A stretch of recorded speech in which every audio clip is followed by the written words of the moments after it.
रखने का मौका देने के लिए हमारी माताएं बहनें बैठी हैं, बुजुर्ग बैठे हैं, युवा साथी बैठे हैं, सबको प्रणाम करता हूं। सबसे पहले बहुत दुख की घड़ी है और बहुत मुश्किल वक्त है, क्योंकि जहां हम बैठ के बात कर रहे हैं, जहां हम ये चर्चा कर रहे हैं, वहां पे हमारे एक साथी का पार्थिव शरीर भी यहाँ पे रखा हुआ है। तो बहुत ही गंभीरता के साथ हम लोग इस मुद्दे पे चर्चा कर रहे हैं और इस बात पे चर्चा कर रहे हैं कि देखो कितना बुरा, कितना माड़ा वक्त आ गया। कि पहले ये होता था कि मैंने फिल्मों में देखा था जब हम छोटे थे कि कोई गरीबी में अगर कोई कहीं से रोटी खा लेता था तो बोलते थे ये चोर है, इसने रोटी चुरा के खा ली। आज देखो कितना माड़ा वक्त आ गया कि हमारे लिए बनी हुई बिजली, हमारे लिए बनी हुई सारी मूलभूत सुविधाएं, उनके ऊपर इन्होंने ऐसे पाबंदी लगा दी। मैं इसको एक लाइन में इस बात को ये समझता हूं कि कुछ यूनिट बिजली के लिए किसी एक व्यक्ति को आत्महत्या करने पे मजबूर कर दिया सरकार ने। इतना बुरा वक्त ये आ गया है, मुझे ये बात ऐसे समझ में आती है। मुझे ऐसा लगता है कि मैं पूरी तरह से जो भी कमेटी यहाँ फैसला लेती है, हम तो आज अपना पूरे तरीके से उसको समर्थन जताने के लिए यहाँ पे आए हैं। और जो हमारे भाई आज इस दुनिया में नहीं रहे, मैंने उनके परिवार की पूरी जब बात सुनी, जिस तरीके से उनके भाई भी यहाँ पे मिले थे, वो उनका हाल बेहाल है, परेशान है बहुत। मुझे बहुत दुख हुआ इस चीज को लेके कि सरकार बिल्कुल राक्षसी प्रवृत्ति हो गई है, अमानवीय हो गई है। मानवीयता के साथ, इंसानी धर्म के साथ सोच ही नहीं रही सरकार, इंसान को इंसान ही नहीं समझ रही है। आप किसी को भी छुट्टी दे देते हैं। ये जो पूरी टीम, जो ये बिजली वालों की जो पूरी टीम आई थी गांव में, इसका भी जब ये पता किया तो इसमें एक मेंबर पहले से भी 306 का मुकदमा झेल रहा है। यानी वो पहले भी किसी को इसी तरीके से मजबूर करके आए। और ये जितनी भी छापेमारी विभाग करता है, जितना भी सरकार करती है, इसका मतलब क्या है? इसका मतलब कोई चोरी चकारी पकड़ना नहीं है। अगर किसी को ये लगता हो इसका मतलब चोरी चकारी पकड़ना है, ये झूठे मूठे केस बना के ब्लैकमेल करके पैसे कमाने, भ्रष्टाचार करने का तरीका है सर। आप किसी के ऊपर भी कोई केस हो जाए, वो तुरंत सेट हो जाएगा कुछ पैसे देके। इसका मतलब ये सारे इन्होंने रास्ते ढूंढ रखे हैं और सरकार ने इनको खुली छुट्टी दे रखी है कि गरीबों के घर में जाओ, बहन बेटी घर में हो, दीवार फांद के चले जाते हैं। दादागिरी है किसी भी तरीके की, आप कुछ बोलो तो आपके ऊपर पुलिस केस लाद देते हैं। और जो हमारी अपनी चीज है, ये जो बिजली है, ये जो मान लो पानी है, बिजली है, हवा है, ये मूलभूत जरूरतें हैं किसी भी इंसान की। इनके बिना आज के दिन बिजली भी शामिल हो गई है उसमें। पहले होता था खाना, पानी, हवा, इसके बिना आदमी जिंदा नहीं रह सकता।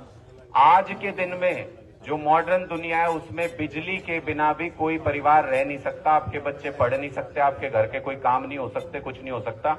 तो बिजली भी मूलभूत जरूरत की चीज है और ये सारी चीज उपलब्ध कराना सरकार की जिम्मेदारी है। इससे बुरा दिन, काला दिन कोई नहीं हो सकता कि अगर कुछ यूनिट बिजली के लिए किसी व्यक्ति को आत्महत्या करनी पड़े, किसी व्यक्ति को अगर सरकार हत्या कर दे एक तरीके से इस चीज पे। तो मुझे लगता है कि इस सारी चीज को समझते हुए हम लोगों को गंभीरता से एकजुट होकर के इस लड़ाई को लड़ना चाहिए। सरकार तो कभी किसान को रुलाती है, किसान को परेशान करती है, कभी हमारी बहन बेटियों के मान सम्मान के साथ छेड़छाड़ करती है। ऐसे बहुत सारे मामले हैं जिसमें हमने देख लिया, कभी युवाओं को परेशान करती है। अब ये आपके घरों में घुसना शुरू हो गई है। आप इसको वार्निंग समझ लेना एक तरीके की। आप ये मत समझना कि ये इकलौती ऐसी कोई घटना हो गई है और इसको लेके आप इस पे चर्चा कर रहे हो। आप इसको एक वार्निंग समझ लेना कि सरकार ने जगह जगह पे अपने दलाल छोड़ दिए ऐसे, जो कभी भी दीवार कूद के आपके घर में घुस सकते हैं। ये शुरुआत है उसकी। अगर यहां पे डट के इसका मुकाबला नहीं किया, अगर सरकार को ये नहीं बताया कि ये मूलभूत जरूरत की चीजें हमारा हक है, देना सरकार की जिम्मेदारी है, तो फिर ये बातें आगे बढ़ती चली जाएंगी। तो फिर धीरे धीरे करके आपके घर के अंदर घुसना शुरू हो जाएंगे। आप बोलोगे पुलिस केस कर देंगे, समझेंगे कि डर गए। यानी इस चीज से आज जहां पे हम डट के खड़े हैं, इससे पीछे तो किसी कीमत पे नहीं हट सकते जब तक इस भाई को इंसाफ नहीं मिलता। इसके परिवार के बारे में सोचो आप। इसके परिवार में तो मतलब अब कोई बचा ही नहीं है। वो बच्चा छोटा सा है। मेरे को तो जब बता रहे थे मेरी आंखें भर आई थी जब मैं सुन रहा था पूरे परिवार की बात। उस बच्चे को भी सरकार की तरफ से सहायता मिलनी चाहिए, हर कीमत पे मिलनी चाहिए और इनको इंसाफ मिलना चाहिए। जितने भी कर्मचारी, वो सरकार ने खुली छुट्टी दे रखी है, जितने भी कर्मचारी आए थे, मुझे बताया कि एफआईआर दर्ज हुई है उन पे। एफआईआर दर्ज हुई है जी? अभी एफआईआर की कॉपी दे दीजिए।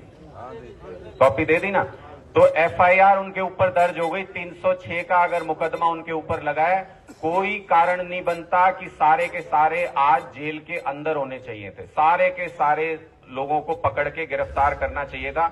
ये कानूनी हक है, इसमें कोई ऐसी बात नहीं है नाजायज बात मांग रहे हैं कोई।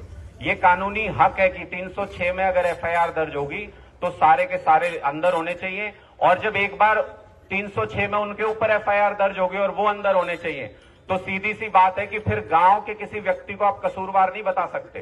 कसूर तो तय हो गया कि उन्होंने आत्महत्या करने के लिए मजबूर किया, इस तरीके से पूरी साजिश रची।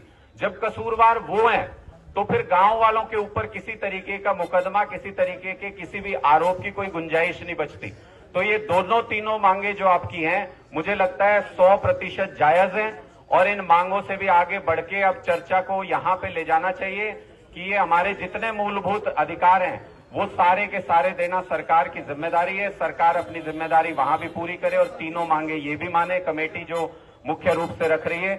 मैं इतनी बात कहते हुए अपनी तरफ से, अपने तमाम लोगों की तरफ से मैं पूरा समर्थन, आपकी इस बात को, कमेटी जो भी शब्द आगे कहे उस पूरे बात को मैं पूरा समर्थन देते हुए अपनी बात को